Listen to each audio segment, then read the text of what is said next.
So in this Pages tutorial video, I am going to be showing you guys how to bold text here in the Pages application. So the first thing you have to do is open up a Pages document. Once that is done, just for this example, I'm going to type in "this is font" without any bold.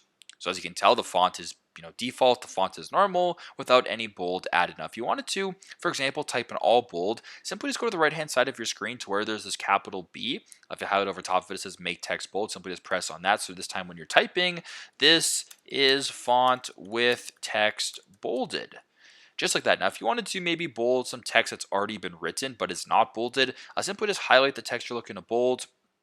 Do the exact same thing, go over to the right hand side, press on the B right here. Now the word bold is bolded in the previous text here. So you can sort of play around with it, do whatever you have to do, but pretty much it's pretty straightforward. This is how to bold text in Pages. Thanks again for watching, and I hope this video helps.